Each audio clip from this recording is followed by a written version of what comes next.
Hello and welcome to episode 9 of the 4th series of the Rock and Road podcast. This is Leona Graham, a podcast about cars, motorcycles and music. This week, definitely a bit more music related. In fact, it's an 80s special because I have special guest Peter Cox from Go West on the show, and I'm going to give away tickets to the big 80s brunch with organiser of the event, Paul, who's a guest this week as well. Not only that, we'll speak to Emma Franklin from MCN Motorcycle News. I've got Dexter in with some jokes and the latest music news from music-news.com. But first, my special guest. Please welcome Peter Cox. Hi, Peter. How are you? Hi, Leona. I'm very well, thank you. How are you doing? Yeah, really good, thank you. Now, great to see that you've got some new music coming out. You've got a solo album coming out and a new single. Yes, like many other musicians, I spent lockdown writing and fooling around with songs at home, and with the help of some friends, recording remotely. I'm about 3/4 of the way through what is going to be my next solo album, and the first single from it is called Too Far Gone, and that's out on March the 18th. That's described as an upbeat story of blissful obsession. What's that mean? Well, it's the theme of the song is that the singer is blissfully obsessed with the person with whom he or she is in love, and that's kind of the nature of the song. All right, so we look forward to hearing that. And can we hear that now? Is it available? Yes. Okay, so you got your new solo work coming out, and then obviously Go West. They are celebrating 35 years with a Go West box set out in May. Tell us about that. Yes, that's right. Actually, it'll be 37 years by the time the box set comes out, thanks to COVID. But yes, it was originally planned as a 35th anniversary celebration. It's around the first Go West album that had We Close Our Eyes and Call Me On It, if you know those songs. And it's a nice retrospective thing with a lot of previously unreleased material, demos and early versions of songs that people might be familiar with from the versions that eventually made the album. There's a film of our first live performance, which was in Japan on tour with Culture Club and the Associates and the Style Council. Richard's baptism of fire, from doing nothing to playing in front of several thousand very excited Japanese Culture Club fans, which is... It's an interesting thing. So yeah, it's a really nice package. There's a lot of photographs that fans won't have seen before. And Richard and I have done a little bit of a track listing memoir of what we individually remember about how the songs came to be and how they were recorded and various stuff that fans might be interested in. I love that. Love all the detail that you've gone to with that. And then, of course, there's a tour to support all this with an orchestra. Now, why with an orchestra? Yes, that's a good question. That's exactly what I asked when it was first mooted. Oh, it wasn't your idea then? But it wasn't my personal idea, no. But we share management with ABC and with Tony Hadley from Spandau Ballet, and both of those artists have had successful outings with orchestras. Obviously with ABC, given that the Lexicon of Love was largely orchestral, for Martin to go out with an orchestra was a no-brainer. But for me, it was a little more difficult to imagine how Go West would sound with an orchestra, because our sound was so much more synthesized, and there certainly weren't any live strings haven't been any live strings actually on any of our recordings to date. So it was difficult to imagine in the first place. But in the last few weeks, we have been working with a guy called Rob Taggart, who's been doing the orchestral arrangements for us, again, remotely, sending us synthesized demos of his arrangements so that we can be involved and make comments and adjust to have that little bit of creative control. And I have to say that the arrangements are sounding fantastic, and I'm much more looking forward, let's say, to these 4 orchestral shows than I was when the idea was first mooted, and I was thinking, well, how is We Close Our Eyes going to sound with an orchestra? But now I have, good demos. I can envisage it, and certainly some of the less familiar songs, which have more space in them and more scope for Rob to do his thing, are sounding really great. So yeah, we're looking forward to it. That's actually quite soon. So you haven't rehearsed with the orchestra yet? Yes, well, you're not the first person to have asked that. And the reality of it is that orchestras are extremely expensive, and surprisingly, they're also quite busy. So the way that it typically works my understanding is with an orchestra is that the arrangements will be scored when they are agreed, and then the various players get together on a day, and that's when they see what they're going to play for the first time.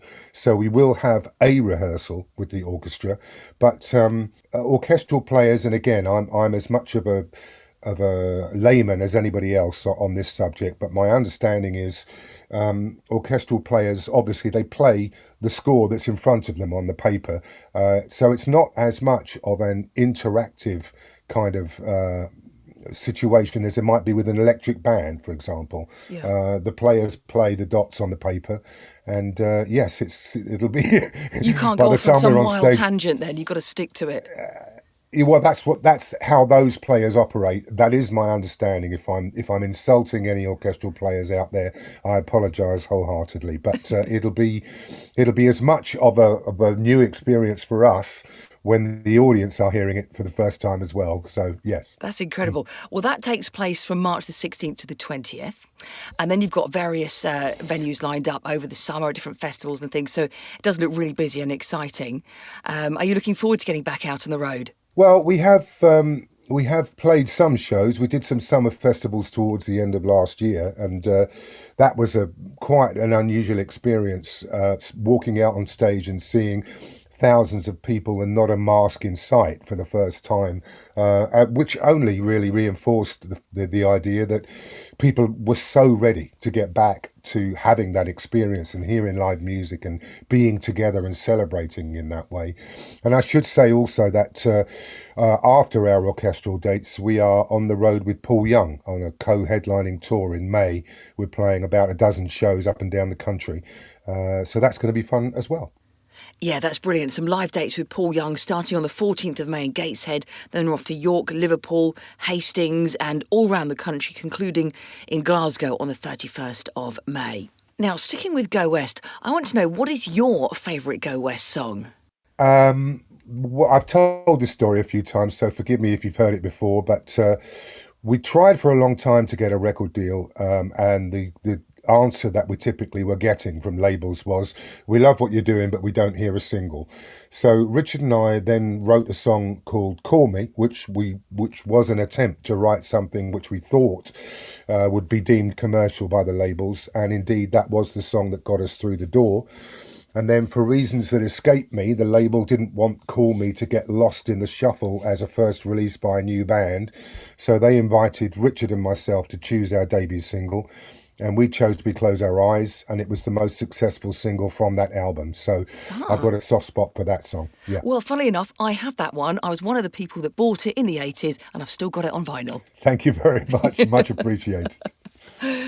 Okay, so that's the single. What about the videos? Because you did some iconic videos back then. Any favourites from them? Yeah, that's a good question. I suppose I would say that the video for The King of Wishful Thinking was a slightly more enjoyable experience. Videos were really hard. It's a long day, and it can be really hard work, and especially when we did, for example, the video for We Close Our Eyes, which was our first pop promo with Godney and Cream as the directors.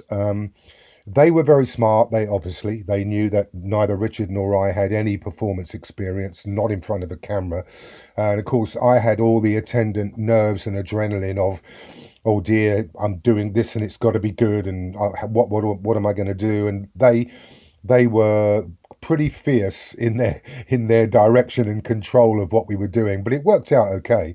But I would say that if you're asking me about a favorite, and I'm also thinking now, we shot a video for the song Faithful in America, which was largely a performance video, nothing really arty about it, but I like the way that looks, and I'm slightly more comfortable with the way I look in that video. So yeah, I'm going to say Faithful. Yeah. Okay. Now, obviously, a lot of these songs were massive in the 80s, and I'm on a radio station called Absolute 80s. What was the best thing about the 80s for you? I mean, what are your good memories of that decade? Well, earning some money in the first place, because as we all know, the industry has changed dramatically now, and those were the days when artists actually sold physical product. We had a fantastic band. My dear friend Alan Murphy was playing guitar with us, sadly no longer with us and much missed. And of course, 1985 was a whirlwind of travel. I went to Japan, I went to America, not quite for the first time to America, but we spent a good bit of 1985 in America actually, because of course in at that time, if you got anything away as an artist anywhere in the world, the biggest record market was America, and of course your label would then ship you off in the hope of breaking into that market. So I spent quite a lot of time in America, and the travel and seeing these countries that I hadn't ever really thought about or dreamed that I would was really quite something. What do you think of the decade as a whole? You know, what do you think was special about the 80s? I think the music of that time didn't seem to be as dumbed down as I personally experience it now. I think that the music and the songs were melodic, and there was a positive spirit about things. I think that. And I think that's one of the reasons why audiences still want to hear it. And as a presenter on an 80s station, I'm sure you'll agree and be as glad as I am that the 80s revival has continued longer than the 80s actually were. That is so true. Actually, coming on to modern music, what are you listening to currently? I particularly am a fan of Donna Missel, who is a female artist from Jersey. If you hadn't heard of her, I would say check her out. Her last studio album was called Lighter, and yeah, I'm passionate enough that we as Go West are playing one of her songs as a cover in our live show. Mm-hmm. But she's just a singer, and there are many that can do anything. You know, she's not restricted to any one particular style. Okay, we will certainly look her up. Now, in the meantime, going back to when you were a new artist, you won the Best New Artist Brit Award, Best New Band, in 1986. Who out of the pair of you has the actual award? We each have one. I wish the listeners could see the article in question, because it isn't quite as grand as the ones I see now at the Brits. They look a bit as if they were made out of Meccano and stuck together with glue. But we each have one. Yes, it's in the bedroom on the mantelpiece. My one trophy over the years. How many instruments can you play? Because you look very comfortable behind the drums in King of Wishful Thinking video. Oh, drummers everywhere will be laughing up their sleeve. No, I'm a jack of all trades, very definitely, and master of absolutely none. I did start 150 years ago thinking that I would be a drummer. But after a very short period of trying to do that, I realised that if I were ever going to be even remotely good, I would have to put in a lot of practice, and that's never been my forte. So I gravitated to the path of least resistance, because I'd been singing in choirs preschool, and then on. I spent a couple of years at the Chapel Royal at Hampton Court Palace as a boy soprano before my voice broke. So I'd been singing, for a really long time, and that kind of came much more naturally to me than anything where I would have to discipline myself to practice. So I can sort of play a bit of guitar. I have an embarrassingly large collection of guitars for someone who is such an ordinary player. But I use guitar and keyboards as tools to write. Yeah. I've got a good ear for pitch. But even when we were making the first Go West album, we were lucky enough to work with such incredible players, fantastic players, and it quickly became apparent that it was much more fun to have Alan Murphy play a solo over a song that Richard and I had written, and do it in such an exciting way in 10 minutes, whereas it would have taken me days and days and days of cheating and fixing and dropping in and all the rest of it, even to get something halfway listenable. So, the opportunity to play with fantastic players has meant that I've been quite lazy about my instrumental practice and abilities. So, as I say, I use the instruments to write, really. When you're in a car, what sort of music do you listen to? Yeah, I would listen to Donna Missel, for example, because she's my contemporary choice. I've got the Adele album in the car because, you would definitely listen to contemporary artists who are hugely successful. But I can't let this question go by without mentioning Steely Dan. As unfashionable as that might be, they're still one of my favourite artists. I love Donald Fagen's twisted sense of humour, and I love what he does lyrically in songs. And those records just they sound fantastic to me. Yeah, Who else some of do I their like songs are quite groovy and contemporarily? funky, aren't they? Yeah, I mean, I think so. I think instrumentally, the albums are fantastically well recorded. Which album would you recommend by them? Because I haven't featured them on my album of the week over on Absolute Classic Rock, and I'm just thinking, which album would you recommend? Well, that's tough to pick a favourite out of records that I love so much, but I guess I would say something from Asia, maybe. But I also have loved, and particularly when lockdown started and I was exercising, working out at home, I would do so to Donald Fagen's solo albums, Sunken Condos, Morph the Cat. Those albums are also fantastic, and arguably there's a lot of what you would expect from Steely Dan on those solo albums. Okay, fantastic. All right, now just to recap then, so you've got your live orchestra tour in March, then in April you're off to Bognor and a couple of other places, but then in May that's your big tour with Paul Young as well, and all of these details can be found on your website. And of course the solo single is out now, Too Far Gone. That's right. You've got it all in a nutshell. Lovely to have you with us today, Peter, and good luck for the tour and the forthcoming solo album. Thank you very much, Leona. Really appreciate it. Welcome to the podcast, Paul from the Big 80s Brunch. Hi, Paul. Hey, hi. Thank you for having me, Leona. Oh, you're welcome. Now, tell everyone that's listening, what is the Big 80s Brunch? The Big 80s Brunch, ladies and gentlemen, is a time-traveling experience where we will be taking you back to the best decade ever, which was 1979 all the way to 1989. I'm telling you now, you are going to experience not only the music, but the vibes and the energy and the ambience and just that aura that we had back in the days of the 80s. Are you a big fan of the 80s? Because you mentioned that it's the best decade, and I saw you hosting one of the other big 80s brunches. But do you personally love the 80s, and why? Oh, Leona, it was without a shadow of a doubt where everything came from, where fashion came from, where music inspiration came from, where big hair and attitude came from. It was an era where you had different sections of every corner of the globe coming together as one through music, through fashion, through film. I mean, everything now is referencing the 80s, whether it's fashion recycled, whether it's music sampled. Absolutely everything. We had the new romantics, the hip hoppers, the rockers, the poppers, all in one decade. Who can beat that? Yeah, I mean, I'm with you on this, obviously. And actually, at Absolute Radio, we're doing a What is the Best Decade survey at the moment. So I think we know what you're going to be voting for, Paul.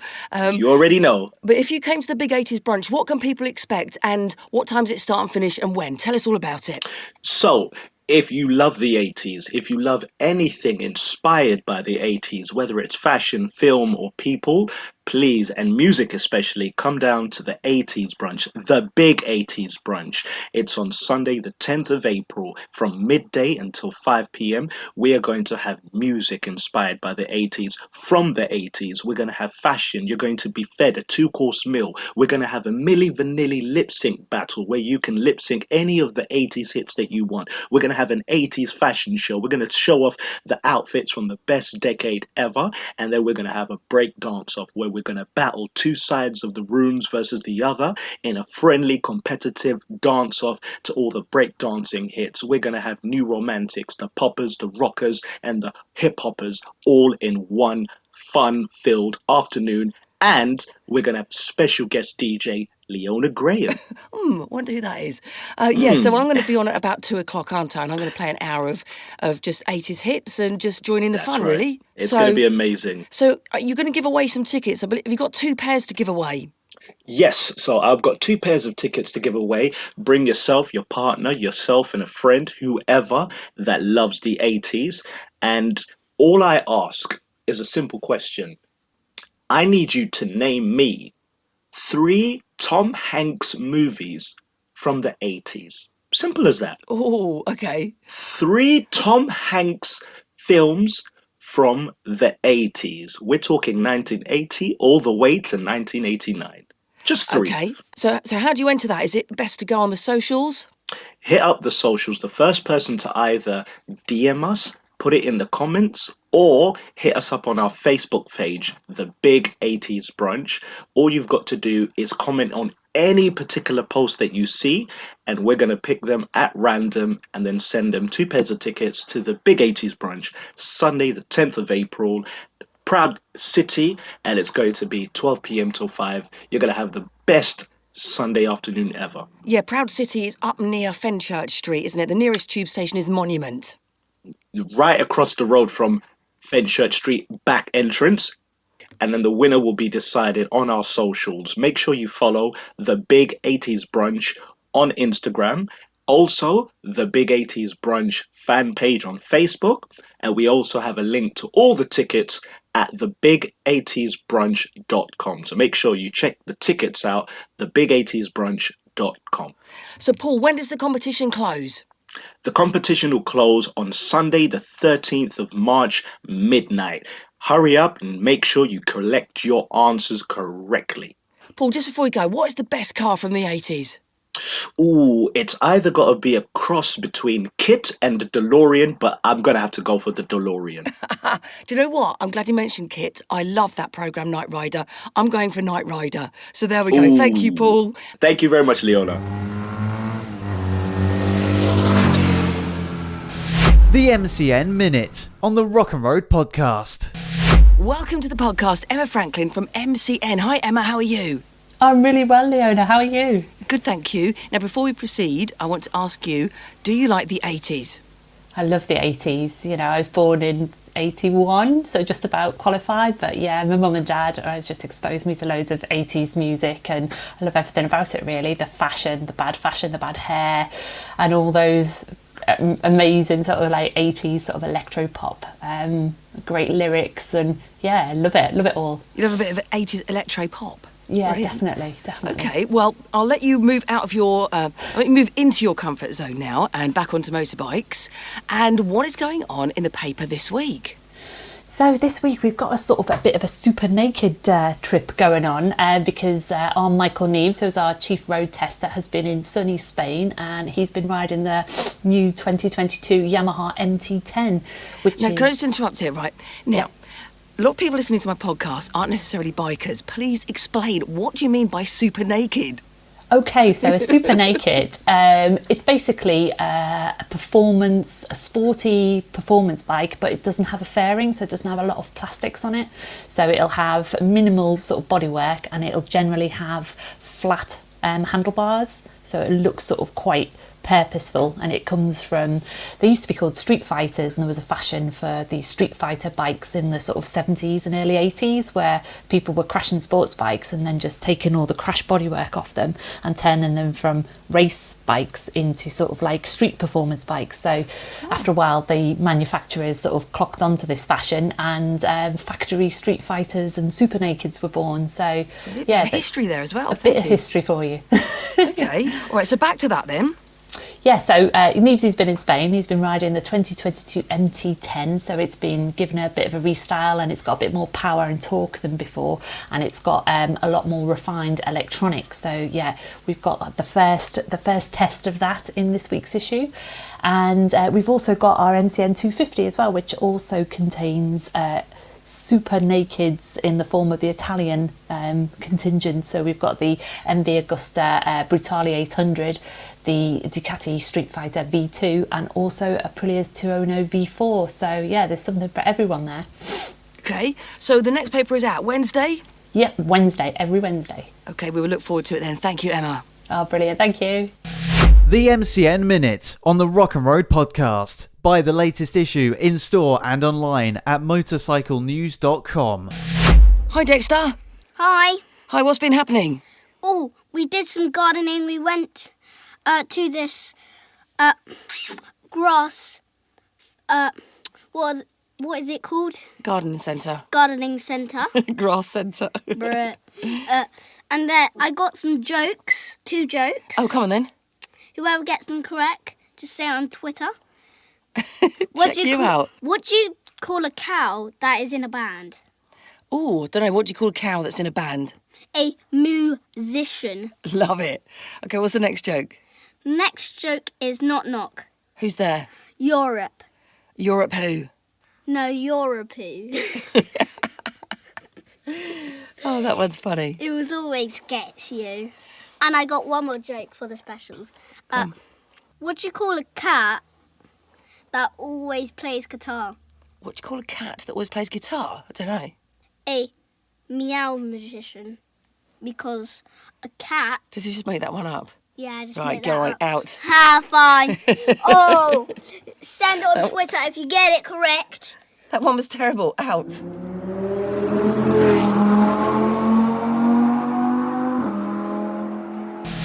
The Rock and Road Pod Music News, brought to you by music-news.com. Yes, in music news, the Red Hot Chili Peppers were apparently against the hair metal scene when they started out. They rose up through the Hollywood music scene in the mid-80s, and they were focused on the art punk underground. And bassist Flea admitted there was a lot of petty BS around at that time. He says, we were definitely against the hair metal scene. We were like, F them, we're the underground art rock, get weird E Street guys. Those guys are just rehashing Aerosmith and Kiss. In retrospect, Flea says it was all petty BS. A lot of those bands were effing great. Guns N' Roses was a great band. And that is what Red Hot Chili Peppers have got to say now about their attitude back then. Meanwhile, their 12th studio album, Unlimited Love, is being released on April the 1st. Also in music news, the Rolling Stones are set to announce a new European tour. They're planning to mark their 60th anniversary with a load of concerts this summer, reportedly including a gig at London's Anfield Stadium and 2 nights in London's Hyde Park.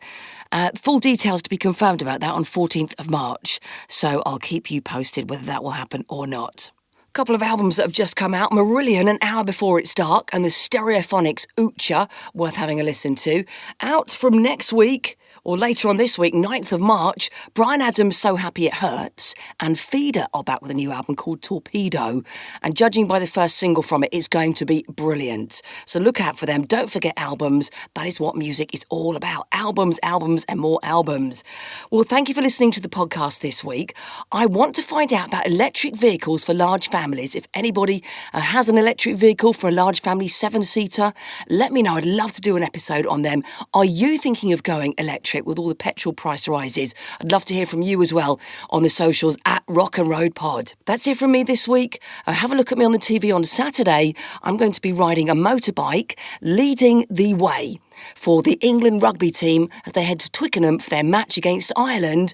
You know when you see that on the TV and you've got a couple of riders out the front who are leading like a convoy and there's people all down the sides of the street? That's going to be me this coming Saturday.